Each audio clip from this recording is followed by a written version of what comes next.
B Cox, we're gonna take up, man. I got so much hate mail because how could you and B Cox do the South?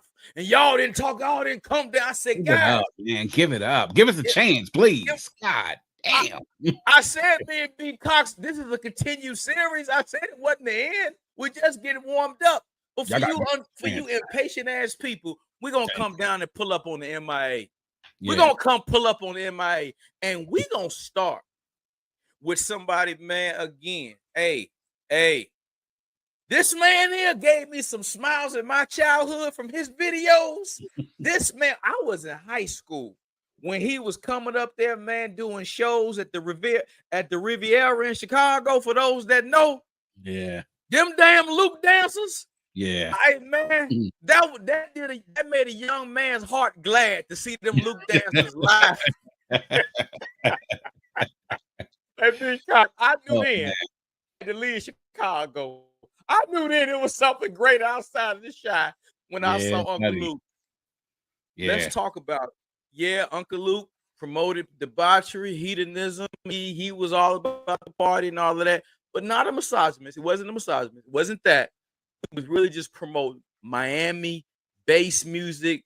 It's a sexy vibe city down there. That's just how they rock. But he again, father and grandfather, so many artists that come from down there, man, in MIA. Let's talk about the legacy of, man, Uncle Luke real quick, brother. Oh, man, listen, we have to thank Uncle Luke for so much beyond just his thick women. Like Lil C says on Players Anthem, Junior Mafia click thick like Luke dances. Man, what Luke did and what Two Live Crew did. Let's start with the first thing we need to thank them for. Okay. Let's thank them for the fact that, rap music can continue to be heard and seen. And even if it's rap music that's obscene, falls under the protected First Amendment of freedom of speech. Come on now. He fought. You don't remember this. And I was a little young during this time too, but I remember when you had to watch the news and it made evening news where people are having these court battles about whether or not Two Live Crew's music and rap music like that, whether it should be banned or not. And they took it to the court. They fought it and they won. And they were a part of what I call the unholy trinity in rap music during that time. Luke and Two Live Crew, NWA, and Ghetto Boys. That's who the censors were fighting during that time because of the content of their music. But because of them fighting for freedom of speech, and they talked about this a lot in their music, and Luke talk about it all the time. It's like, man, y'all fighting against our method of self-expression, man. You can't do that. You can't censor that. And what did it lead to? It helped to lead to the fact that those parental advisory stickers being put on your music. It's like, all right, now we're not going to censor you, but we're going to at least let people know that if you buying this music, parents, if you're buying this for your kids, you might want to pay attention to it because it may not be something you want them to listen to right now. But it allowed them to be able to do that. So we got to thank Uncle Luke for that. Let's thank him for the fact that through the popularization of Miami-based music, come on, B Cox, it helped to create movements all around the South, right? Mm-hmm. Okay, let's talk about who was linked up with Uncle Luke during that time with Miami-based and his machine down there. Okay. Young gentleman that was a young DJ from Georgia, from Atlanta, tanked up with Uncle Luke and eventually came back to Georgia and helped to create a phenomenon of music himself. Talking about none other than Lil Jon, right? So the influence and stuff that he did with Miami-based music helped to inspire Lil Jon to help to create a style of his own based off of what he was doing with Uncle Luke back then. And now look what we have. Evolution of crunk music. Very distinct to the music of Atlanta. And let's not even talk about the fact that Miami-based music then inspired Atlanta to do their own version of bass music in the early to mid 90s as well. Good point. So Bass All Stars, that stuff that was incredibly regional and stuff, regional as well. Things that are undertones for everything that happened. So Miami bass gets to Atlanta-based music, which eventually will lead to things like crunk, which eventually leads us to trap. So the progression of this from influences from one style in the late 80s all the way in now to 2024 have all roots all the way back to Miami and Uncle Luke, man. And let's call Uncle Luke for what it is than what he did. This was not music meant to quote unquote uplift the people or anything. It was music basically for partying, for fun, for sex, for debauchery, and it was self-expression. And Luke really did help to put Miami on the map when it came to hip hop. And so much so to the fact that you had other acts coming out of Miami afterwards that if you was going to make it, you kind of had to go through Luke at that point, you know? I mean, shoot, Pitbull said it on, from the county of Dade, and he talked about some when the king. He said, "Luke's the king down here." This was 20 something years after they had made their mark. He's still the king down in Miami. Yeah, still the king down in Miami. So let's give Luke his flower for being not just necessarily given his area an identity for the music that they had down during that time to help to create a culture during that time of what became very uniquely not just Miami but South Florida overall. But then that influence stretched out many places in the country, especially in the South, right? Like, shoot, I know particularly talking to my older cousins and older family members and people and my friends and their older brothers and stuff like that, seeing how the way they got down in Miami at those Luke concerts and those Luke freak shows and that made them want to go down to Miami, right? Hell And yeah. party down in Miami, right? Hell yeah. So it made it big. So you look at Luke, man, and then what comes and develops out of Miami from the late 80s into the 90s is that you have other artists that eventually come out of that area as well. Miami starts to develop their own sound, their own style.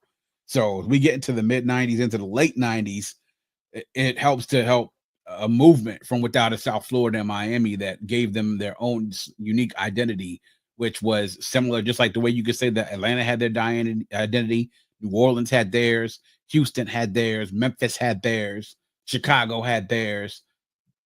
That's what it was. Right. He gave South Florida an identity. He was Miami to the day that he died.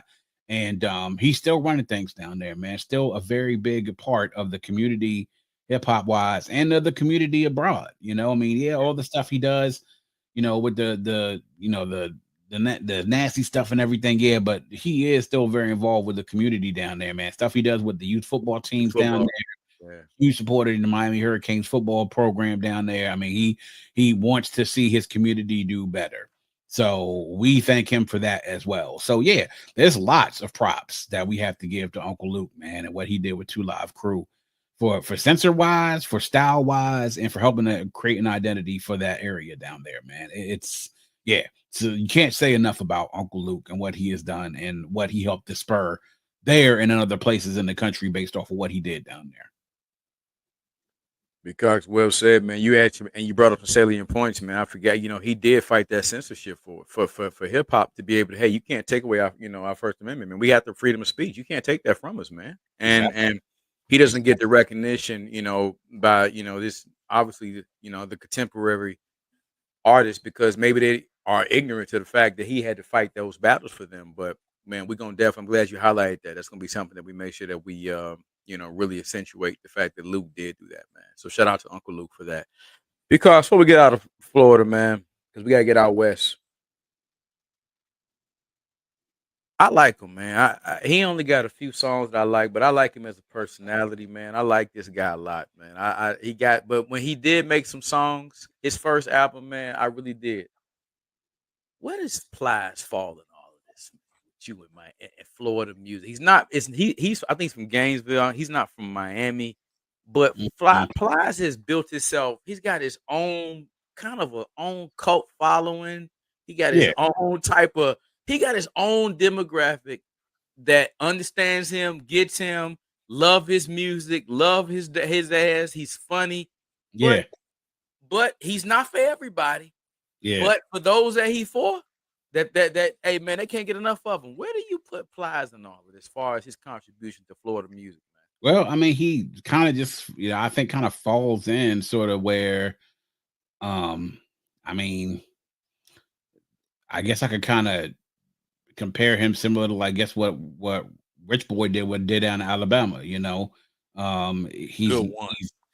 he stretched out further than Rich Boy did. Obviously, his impact and with some of the songs that he's had has definitely stretched out further than that, man. But he has a very big cult following, and to me, I think he also what he does on social media with the videos and stuff that he puts out, talking about current events and everything. He's a guy, man, is a lot smarter than people give him credit for as well, too, man. He says some things and you make you stop and think like, man, oh, you're not just a rapper out here just saying whatever, man. He got some things to say, but that lane that he has is kind of like to just carved out a nice little lane for himself, and it's a nice little highway, not anything, not gonna be anything complicated, man. But he had a nice little run there too with a few songs and a couple of features and elsewhere. I mean, he has a nice little spot right there where we will keep him, and we always know that we have him right there. You know what I'm saying? Not really outside of that, not anything big, not anything huge, super impactful, but he has a place, just a place, but that's it. He does have a place, not Yeah. a huge place, but he do got a place. A place. Yeah. Fair enough. B. Cox, before we get out of here, I'm about to board the flight. Where do you rank Rick Ross at, man, as far as like all-time great Southern artist, man? How do you feel about Rick Ross's music, man? I'll say this. And shout out to my boy Tony, Into the Dome, who is one of my best follows on Twitter. Rick, when it comes to his music that he's put out, has been another one that is prolific. He also has, created a lane for himself. And to me, as Tony said, one of the best picker of beats when it comes to beats that he has on his album. Production wise, his albums are phenomenal. He has some songs, some anthems as well within his catalog that he has, whether it's his songs or either features that he's done. He's created some bangers. He's done it with a wide variety of artists from all over the map. He's another one that when you talk about that South Florida influence and what he's done, he's created an identity to his part of the country, which is South Florida and Miami. He did it from the very beginning when he first burst on the scene, like 05, 06. He's created rider music too, I'd have to say, man. He creates music, man, that will pop from the club to the car to the strip club as well, and not very complex music. You're gonna get what you get with Ross, man. He gonna say some things, and a lot of the stuff is all about things that you and I right now can't even aspire to, brands and cars and places. Okay, I get you. You got more money than I do. I got it. You props to you, my man. You are living that opulent lifestyle. You know what I'm saying? But he has a lane, man. He is someone as well that has that fan base. Like one of my most underrated verses is what that he did was actually the one he did with him and Plies, man. It was perfect the way that they did it, the way they set it up with the dancers and the strip club and the fact that both of them go in in the strip club as well, and they both have songs that obviously is bangers in the car, bangers in the in the club, things that are definitely going to make people move. He has a subset of fans, obviously, that will ride for him too as well. And I understand because that type of music also speaks to them, almost similarly to the same way that Jeezy's music speaks to people we talked about with that hustler mindset. That's true. So that's really what I would put Ross there, man. South Florida, definitely. He's right there in the pantheon of all-time greats in South Florida, not just because of his the albums, but also because of the output and also the success he's had and the appeal that he's had on a greater scale just outside of the South. Yeah, definitely, man. Ross makes great music. I cannot take that from him. I mean, regardless of how I feel about him using somebody else's name, image, and likeness, I can't get with all of that. But to say the man cannot write, in case say the man can't pick great beats, you're lying on Ross. Ross do make great music, man. Like I said, it ain't complex. Hey, it's consistent with his subset of fans. That demographic, he understands the psychographics of them, what they want to hear, and he feeds it consistently. So hey, man, you got to respect Ross for that. Indeed. All right, B. Cox, we out west, baby. But last time we started off in LA. I don't want to do that this time. We're gonna go to the Bay. Okay. And we're gonna talk about a guy that a lot of people, you touched on him, B. Cox, a while back in one of our previous chats, but you didn't and that's actually one of our most viewed viral clips. So I said, oh, people want to hear more about that. Because let's talk about rap's greatest entertainer and showman. A lot of people don't know, man. MC Hammer was a bad MFer, man, in his day, Yeah, brother. yeah, People don't understand how yeah, big Hammer don't hurt him was, yeah. and legit would step to your ass in real life. It In take real life. Redman to say, "Do not disrespect and play with Hammer." Hammer was nothing to play with. Oh yeah. Let's talk about the Bay's finest, man, the great MC Hammer and his contribution to rap. I mean, like you said, he was a showman. He was an entertainer. If nothing else, Hammer was going to put on a show, whether it was, through the songs that he put out, his stage shows, which are now legendary, those Hammer tours that he used to put out, you know, he would be legendary and putting in that work during those shows and him giving that energy that he would give you during those shows.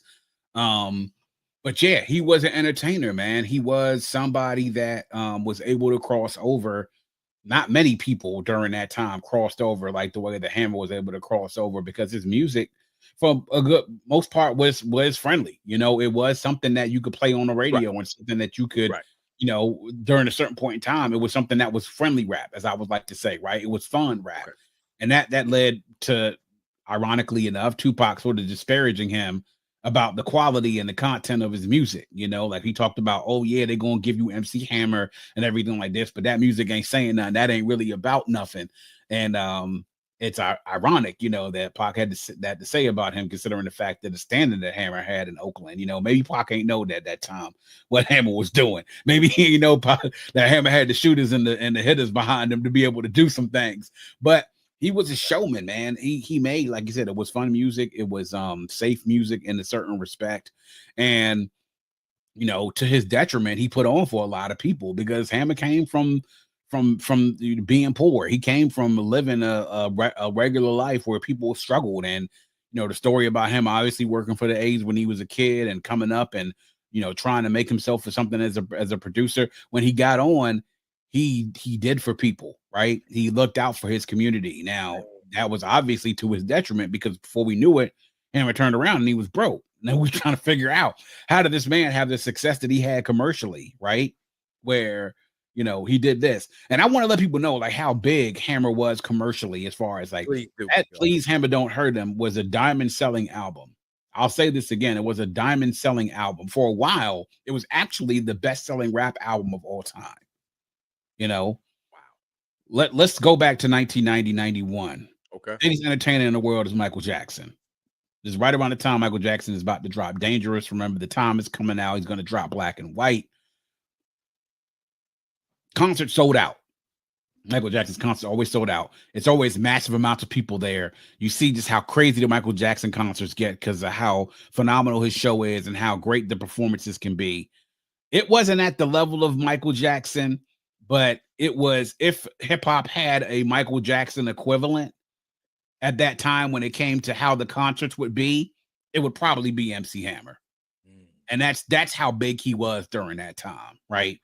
I mean, he had a cartoon that only was on for one season, but he had a cartoon as well. We talk about that crossover appeal that you have when you have a cartoon on Saturday morning, when that Saturday morning cartoons were the shit, and that's what you were doing.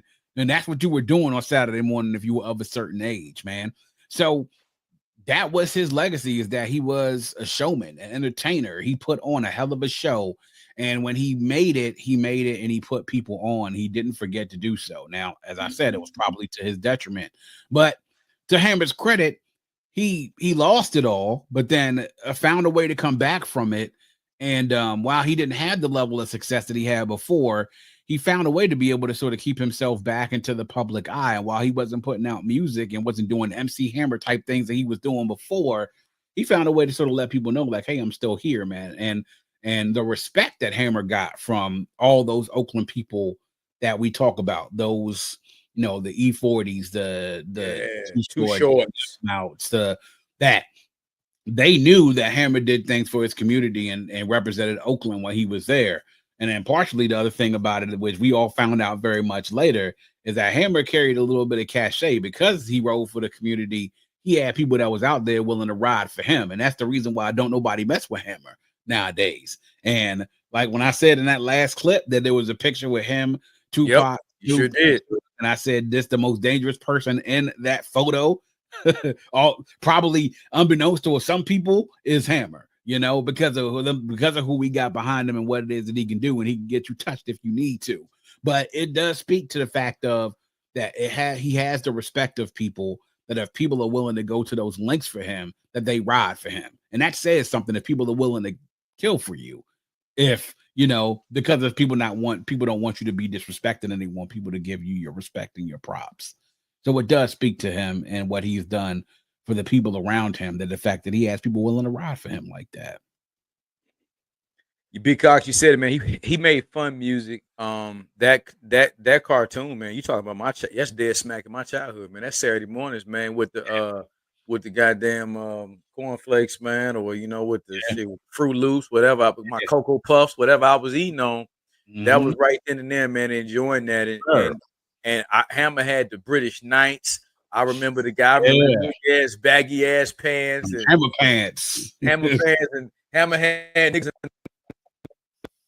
dancing their ass off, at least trying to, man. So I'll always have a Hammer. His music is the zeitgeist for my preteen years, man. Because I was, you got to figure I'm 7th, 8th grade.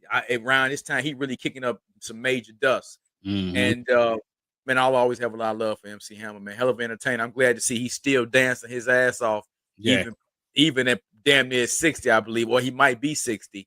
And still killing it, man. So killing it, man. Yeah. Yes, sir. Shout out to Hammer, man, and the whole Bay Area. Yeah. Because I'm doing this because you qualified to really appreciate this man's brilliance. We all know you have a love, for MCs and rap, and you from a technical standpoint, from an engineering standpoint of these rappers, and what gives you appreciation for the great ones. But you also equally have the same appreciation for great producers. You being a producer yourself, and you understanding, what it takes, man, to make a great song. Because if anybody wants to hear B Cox if you want to know why Dre is appreciated, go listen to what B Cox said about Dre. Go listen to what he says about great producers like Timbaland or Pharrell. But I want to talk about another quiet guy from the West Coast that's made a lot of hits, man. And he doesn't get the credit he deserves, maybe because he doesn't want the credit. But the music speaks for itself. Let's talk about the quiet hit man, DJ Quick, really briefly. Oh, man.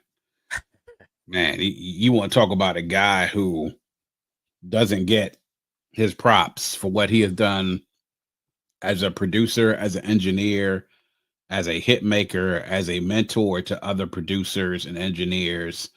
I mean, talk about versatility as far as what you can do as an artist himself, putting out projects that are now West Coast classic projects and hip hop classics. If you think about it, man, with Quick Is the Name, which is his debut album, which, by the way, for those of you who are listening out there, Kendrick Lamar named Quick Is the Name as his favorite hip hop album at the time, right? Which is something considering what's, another Compton legend. We talk about DJ Quick, another Compton legend. But then following it up with things like, Safe and Sound and Rhythmalism, I mean, just classic West Coast classic albums. But then when you talk about obviously, man, the what he has been through, and the people that he's worked with. Obviously did a lot of work with Death Row, collaborating with the likes of Snoop, with Corrupt, obviously with Tupac. Another well-known fact, or not as well-known fact, that people may not know about DJ Quick. DJ Quick actually helped to mix Tupac's classic album, All Eyes on Me, and if you listen to that album sonically, it is probably one of the most well mixed albums during not just that period, but probably within the last 20 to 25 years, I would say. But he's worked with, artists such as R. Kelly. He did a song with El DeBarge, from Rhythmalism. I mean, this the classic tracks from Tonight to Born in Compton. He definitely had the background being inspired by funk artists and soul artists. He was a big fan of George Clinton, a big fan of Roger and Zapp. But I mean, the things that he's done, man, as a DJ, he's collaborated with Eric Sermon, did a track with Tony Tone. I mean, his just the versatility that he has as a producer and as a hit maker and as a songwriter. As an artist, I don't think he gets his props, man. As a producer, I believe that he doesn't get his props that he should as well. But one of my favorite unsung episodes was the one that they did on DJ Quick, and he talked about his process and him wanting to be in the studio, and the fact that he actually took and got one of the mixing boards from, I think maybe it was Michael Jackson when they worked on it. I think it was probably Bad or one of those albums. I mean, that's how deep into it he gets when he wants to talk about the down to the equipment that he gets that he wants to work with. I mean, a guy that when we talk about producers, especially on the West Coast, I mean, everybody wants to say, Dre, man, but when we talk about unheralded greats, producers wise, production wise from the West Coast, Quick is right there. Come on, B Cox, talk to him. He's right there, man. Right there. He's right there, and not as heralded as Dr. Dre. Probably not even as heralded, I would even say, as in some respect as Daz. In regards to as far as the music charting, in regards to the hits that he's come out with. But man, Quick's work has been it's been varied. It's been very versatile. I mean, producing for rap acts, things with gangster music, for commercial hip hop, for R&B artists. I mean, all because he has a very solid foundation when it comes to music and production. And he is, to me, one of the West Coast unsung heroes when it comes to his output, production wise, and what he has done working with other artists. And I mean, he also, when you talk about, hey, mixing, I mean, and not every producer can mix. Okay. Right. I want everyone to sort of understand that as well. Okay. There are very few producers out there that can mix and engineer and master and make whatever it is that they're sounding sound great. So I'm going to use the chef analogy again, like I did with Dr. Dre. Okay. Right. A lot of people can bake well, right? So you have a baker that can bake a cake, but every baker cannot frost, right? Mm-hmm. Every baker cannot design. Okay. That's what he does well as well. So if the beat making is the baking, then the frosting and the design is the mixing and the mastering. And you could have a damn good ass cake. But if that frosting is some shit, and if that design don't look like nothing, you're just gonna have a good ass cake that looks kind of raggedy. Like, I'm good. Yeah. And people will know that damn, that cake was good, man. But what the hell was it looking like when it came out on the sheet? Like, was that who did they get to design that cake? People are gonna talk as much about the cake design and the frosting not being what it is. If the cake was good, sure, it was good, but it looked like some shit though, So what Quick can do, man, is the fact that he's able to, and that is a big part of it, man. The music has to be able to sound good too. Like, it's one thing if it's good quality beats, man, but if those beats sound awful, you're gonna remember it be sounding just as much as it's sounding awful than it is, and you actually liking the content of the beat itself.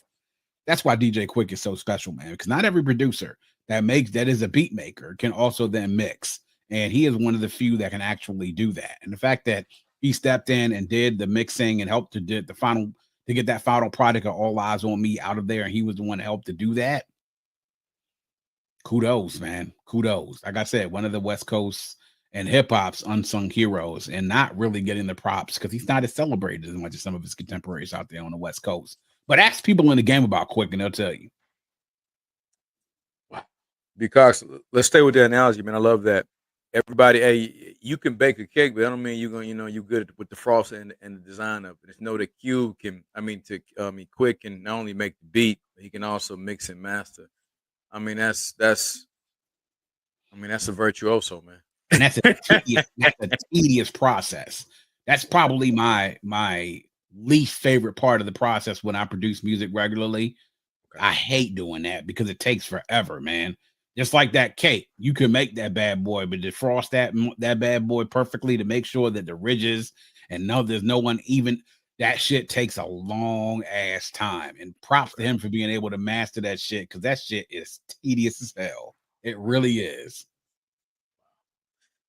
Man, shout out to Quick because phenomenal job of just man highlighting his career in front of the board, man, and I mean, we're behind the boards in front of in the, in front of the mic, man. Well done, my brother. All right, man. Let's talk about his peer really quick. And my question for you, because we're about to wrap up, because uh, where do you rank? And we don't have to. We know his discography, but there's a period between when he was with Dre and then when he went down south, and I didn't wasn't really feeling that vibe, and it was just like he had a resurgence with Pharrell, but it was nothing like that he had when he was with Dre. He ain't never in nobody's top 5. He ain't nobody's top 10. He ain't never mentioned in top 20 rappers of all time on the list I've seen. Definitely not top 10. Where do Mhm. you rank Snoop Dogg? Or did hit or did that well let me preface my question because do you think that the with the departure of Dre and the and just the imploding of Death Row, do you think how bad do you think that impacted Snoop from being in that pantheon of all time greats, or regardless of that he still wouldn't have made the list if you think based on the trajectory that he had from Doggy Style, and because after that Doggy Style, the other albums just kind of went down to shit in my opinion. Yeah, Go ahead. I mean, definitely the departure from Death Row had something to do with it. Dre not being around and him not working with Dre definitely had something to do with it. The difference in styles had Right. something to do with it as well. He did some okay things with No Limit. Pharrell, I think he did some things that kind of put him back in the public consciousness that made him mainstream wise, made him relevant again. I mean, I would have to say this. I think impact and influence wise, he's definitely arguably in the top 10 to top 20. Overall, I mean, I'm thinking you probably have to put Snoop, I would say somewhere within your top 30, That's 20 fair. probably. I That's mean, fair. because the some of the duds you can't ignore them. You can't do that. That Dog Father shit Yeah, was yeah, trash. yeah, it That was. And so I think, but you got to think, man. Snoop's had some comebacks, man. The Rhythm and Gangster, the Blue Carpet Treatment, those things were things that were some pleasant surprises from some of the things that he did.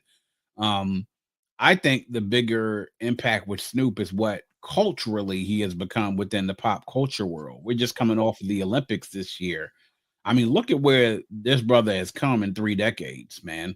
He went from being, I would say, loved by a certain subsect of the culture, but then largely was abhorred based off the fact of what the content of his music was, to mhm. now being almost, I want to say, universally loved for the person that he is and his personality, to the fact that NBC was willing to give that brother however many millions of dollars to kick it for the whole Olympics, um, to It's crazy. watch events, to be an ambassador, to really be on our television, experiencing it almost like the way that we were, all up until the point where the closing ceremonies was when he went back home to where he's from in California, to where the Olympics will be at in 2028. And he was a part of kicking off what will be this road to LA in 2028 and being a part of that. I mean, just thinking about that, that's amazing. To think how far he has come. I mean, we talk about what he's done with Martha Stewart and the different things that he's been a part of. He's a pitch man now. He has so many brands that he does things for. um, he has obviously comedically been very likable to so many different other people out there. Part of the reason why NBC helped to bring him back because he was in Tokyo, but there was a different set of circumstances in Tokyo with COVID and everything else. But part of his legacy is the fact that, man, he has now culturally become, I hate to say it, bigger than hip hop. Bigger than just hip hop and bigger than just being that 18, 19, 20-year old we saw who popped up on Deep Cover, who blew the rap world away with his debut album in Doggy Style, which culturally became a phenomenon that gave us so many different pop culture references, which we still talk about now to this day. Output wise, it's been a little just a little disappointing with, and that's because of changes. Like when you work with different producers and people have different philosophies, you still keep the same rhyme style for the most part. You're going to get a little bit of that inconsistency. Now, had he been able to stay with underneath at least Dre's executive tutelage and being able to have to craft an album, he probably could have put out another classic album or two other than Doggy Style. I'm sure of it. Um, but but yeah, I mean, he still even from what he did just off of Doggy Style, man, helped to inspire a generation of rappers who eventually then inspired another generation of rappers Rappers. to follow that blueprint that he did. I mean, I think when you put the whole, if you put everything together, cultural impact, the fact that he's now an icon, the fact that he was on a label, left that label under, let's say, troubling circumstances, and now he owns that label from which he left under troubling circumstances, and took it basically from the guy who, for lack of a better word, kind of threatened his life, you know. And now he owns that property lock, stock, and barrel. I mean, it's really an amazing story of what he has been able to accomplish based off of what he's done, not just in music, but outside of that, and the fact that he's created a lane for himself in Americana, really. So when you put that all together, then hell yeah, he's the top 20 rapper of all time, without a shadow of a doubt. Output wise, it's a little bit to be discussed, but you know, the impact of the things that did hit, it's undeniable. Absolutely undeniable. Wow. Because you're right. When you take all things considered, man, you got to put it when you went broader than just hip hop and you start talking about his pop influences, the stuff he did with Martha Stewart, and of course the Olympics. You can't get bigger than the damn worldwide Olympics. Yeah. And man, and Snoop is known all over the world, man, and somehow he's endeared himself to mainstream America, man. I don't know how he did it, but he did it, and they can't get enough of him. And Yeah. once you cross over, man, you get that type of bag. You bigger than hip hop, guy Bigger dog. than hip hop, man. Bigger than hip hop. Yeah. But Absolutely. he still took it to come back and then perform next episode with Dre to kick off the 2028 Olympics, man, with that countdown to LA. He still came Ooh. back Yeah, to he get back did. on that stage to come back home to where he stayed at, which is home. That's hip hop is home for him. That's what it Yeah, is. That's where it all began. Hip hop is home for Snoop Dogg still, even after all this time. because you said Snoop Dogg influenced a generation of people, and it's true. And probably no one else more than the young man that we're gonna end up our fourth installment of this amazing series. We're gonna finish it up on this, man. Another West Coast guy. Kind of resembles Snoop in some regards. A younger Snoop kind of had a little resemblance to him. But only this guy, only he was more. His content was much more enlightened. It was on a progressive standpoint. It was about ownership, entrepreneurship. His was it had the elements of LA gang culture because you can't get around LA and be from LA and circumvent gang culture. It's just like Chicago. You just some things you just can't circumvent. It's Yeah. gonna be it's already baked into the calculus. Yeah. So because let's talk about the impact. And I'll be the first to admit, and I'll be honest, I didn't know nothing about Nipsey Hussle until really I heard of him on a few features, but it didn't really grab me. It wasn't until he dropped that damn marathon album. And when I heard that and I took a listen and I was blown away with no skips, I said, this boy here, man, he talking that shit.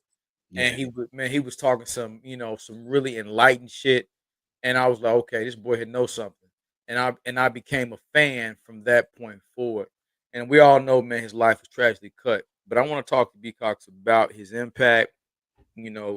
Prior to his passing, his business acumen that he displayed, and how he went about being independent, and hey man, pretty much calling his own ticket Yeah. up until and really having a respect of gang culture from all different factions. Most times, man, you don't see one cat that gets the respect from all different factions of those different gangs, man. Yeah. It's lasting legacy. Let's end it up with the great Nipsey Hussle, man. The marathon. Yeah. I mean, man, Nipsey first, let's talk about just artist wise.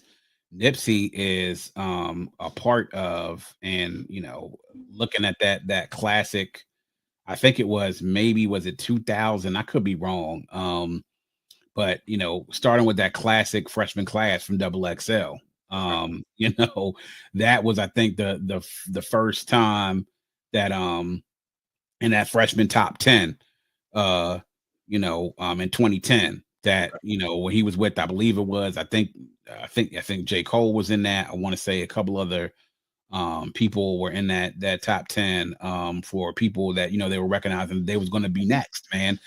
But Nipsey, music wise, I mean, you talk about the output with the discography, talk about mixtapes. I mean, put out tons and tons of mixtapes. The marathon, as you mentioned, the marathon continues, Crenshaw, Slauson Boy, Mailbox Money, all those different mixtapes that made him a household name in California, and then it continued on to the rest of hip hop once he got that double XL freshman list, man.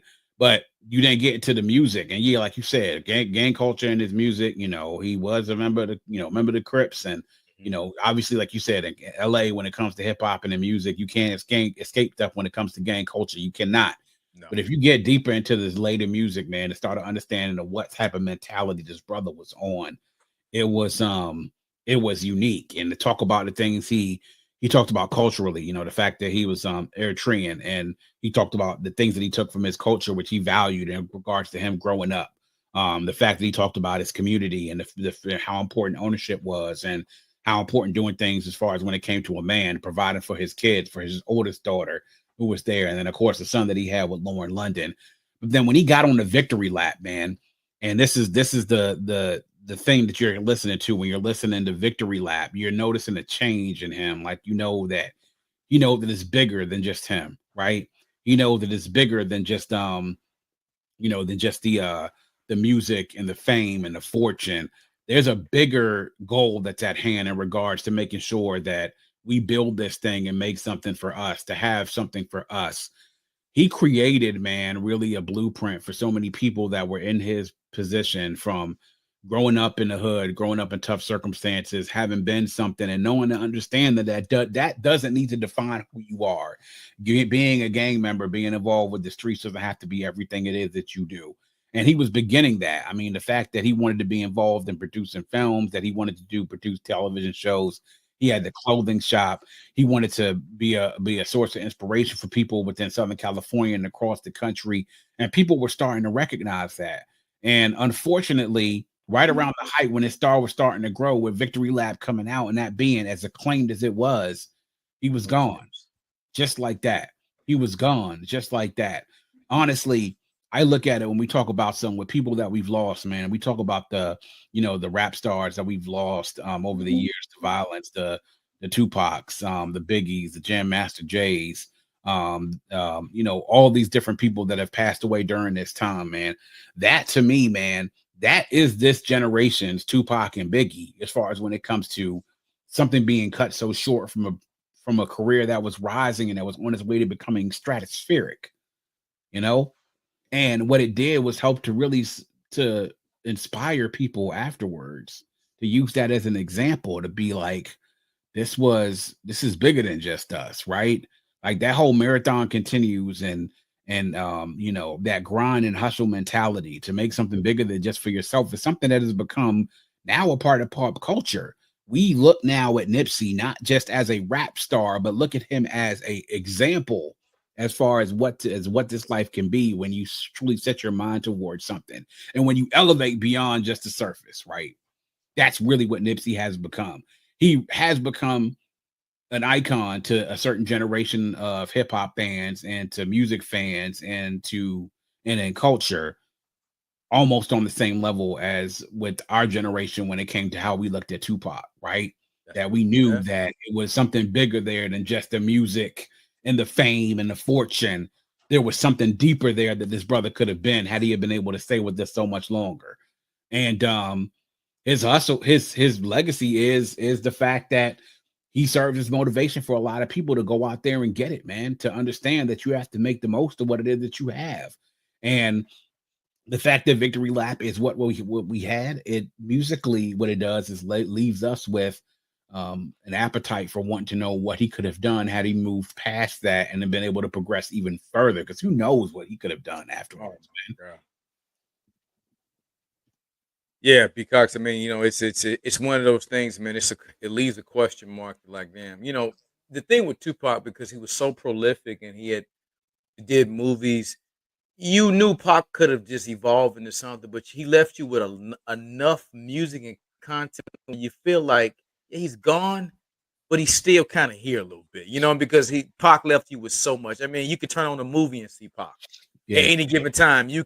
He got so much music, man. So many, I mean, but with Nipsey, just when he was starting to get that mainstream exposure, that's when his life got cut short. So, man, due to his early demise. So that's another timestamp moment. Like, I remember when I got the news when he passed. I remember when I got the news that Pac died. Those are timestamp big. I remember those things, man. And so what he stood for, how enlightened he was, the fact that he was always trying to push brothers and street guys who come from the soil. Hey, read a book, man. yeah, Learn something. I'm self-educated. Hey, it's okay, man. Educate yourself. I really appreciate that for him. And you're right. He was the Tupac of his generation, man. Because had he lived, it was, I mean, his plan was so much broader than just Crenshaw. It was yeah. so much broader than that, man. It So, was. It was. Yeah. yeah, man. Financial and just economical power, man, the black community. And just again, man, shout out, rest in peace, Nipsey. Shout out to his brother Black Sam, Peace. man, and Yeah. Laura London and the whole family, man. But Yeah. B Cox, man, we gonna end it on there, brother. We have taken the people all around the world, brother, for the Yeah. fourth time, man. It has been Yeah. amazing, brother. I can't say thank you enough, man. This has turned into something that is beyond myself, and sir, you are cemented with Mac Tasty TV, man. Like I tell everybody, this is just the beginning. We got many more to go, but this is the final one for the year. Man, we gave y'all one for each quarter. We'll see y'all asses again at the top of next quarter. We'll do this again.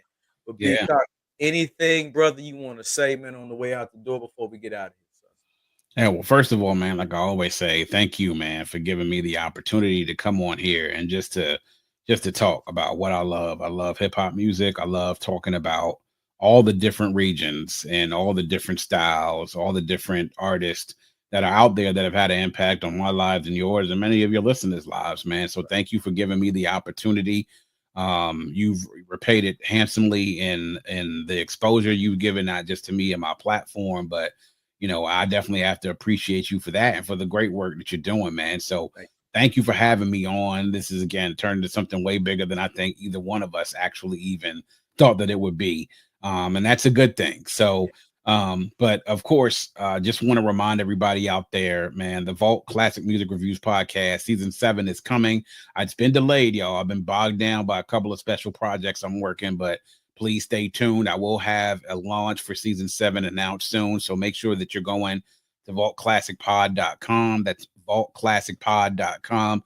We will be announcing something on season 7, but just to give you an idea, some of the things we're going to be touching on, hopefully, at the beginning of season 7, and we're going to stretch this out from this fall all the way into the summer for the end of season 7. But I'm going to be reviewing and taking a look at Ready to Die at 30. We mentioned Redman's There's a Dark Side at 30. We're going to touch a little bit on some R&B as well. Mary J. Blige, My Life, Brandy's debut album. We're also going to be looking at a few other albums heading into 2025, and we'll be covering albums in that year from 1995, 2000, and 2005 as we continue this march in for 2025 and 30-year albums, these milestone anniversaries on these classic and potential classic albums. We're going to continue to keep giving you all the content that you want. So make sure you go on to vaultclassicpod.com. All the socials are on there at Vault Classic Pod on whatever it is that you're on Facebook, Twitter, YouTube, Threads, all that. Instagram, we're on all that. So make sure you're following. Drop us a note, subscribe to the channel. A lot more output coming, man, but I just got your boy is busy. But thank you, Mac. Thank you to you. Thank you to your team. Thank you to all your watchers, subscribers, supporters for continuing to show your boy some love, man. I love coming here and doing this, man. We're going to keep doing it because you're going to keep having me coming back. So you can't, you can't get rid of me and I can't get rid of you. So that's just what it is right now. Hey, man, we locked in, man, and I I wanted to say, y'all, B Cox was gracious enough to do this. He had a lot going on, but he wanted to make time, to do this for me and for you guys. He said, Mac, I gave you my word. I'm gonna be there for you, man. I'm gonna squeeze some time. We was trying to do it another day. B Cox said, well, I got Mac. I got this window. What can we do? What we can do is get it done, baby. And I'm gonna tell y'all something. I gave him a tall order, man. When B Cox, he gets these artists, man. He puts a lot of work into it. And I'm forever indebted. And Floyd, man, you're family. You'll always be family. You are, man. Our series that we have is the #1 requested and viewed series. And you damn right, ain't no getting rid of nobody. We are locked in for good. We just gonna continue to do 5, 6, 7, 8 every year. You're gonna get 4 new ones from me and B Cox. You already know. Now I'm not saying I won't have another program this year. You might see B Cox on another program I got. It won't be our exclusive program, our series. But I got some other things I might get B Cox to stick his head in the door and comment, because he's, as y'all know, extremely intelligent brother and can opine about a myriad of different things. But I want to tell everybody, man, thank y'all for supporting this brother. Keep supporting him.